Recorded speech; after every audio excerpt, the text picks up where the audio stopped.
咱繼續來關心股市，因為這 OpenAI 英文逼出記錄，這拜二美股四大指數是攏收烏，影響到台股拜三開價，早盤就落，最後是收佇咧39303點，落218點。啊，若講到這台積電股價呢，是收佇咧2180塊，落35塊。不過台灣佇咧全球股市的次達排名，閣再進步咯。這前三名是美國、中國、日本，閣再來是印度和英國。啊，那台灣呢是排佇咧第6名。拼過加拿大。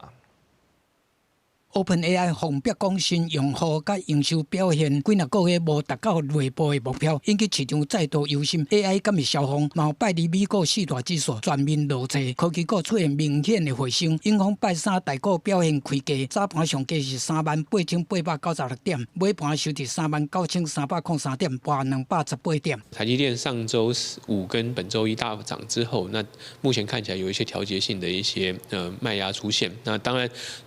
指數跟台積電的股價還是維持在大概5日線附近啊，其實也沒有真的太弱，但高檔出現一些獲利了結，有看到這樣的一個跡象出現。有關台股交關指數走勢，關達股台積電拜三同款開價，最後收至2180，跌35塊。專家分析講，目前市場更加關心拜三美股收盤了，美國四大包括微軟等科技股要公布財報，加上拜四是蘋果的財報，市場攏在觀望。佇財報公布了，可能出現短線趁錢了結。台股是短線起做觀點整理，不過因為台股基本面嘛好，出現大幅回升的可能性低。是講最近有學者警告講，台股大起主要是因為台積電等 AI 供應鏈的供應，台股敢會出現 K 型經濟，變作立法院財委會關心的重點。各方的看法都有不同哈，那金管會對於資本市場的一個變動情形會關注，必要的時候也可能會有一些相關的措施。雖然 AI 的投資甲營收常常有消風的風聲，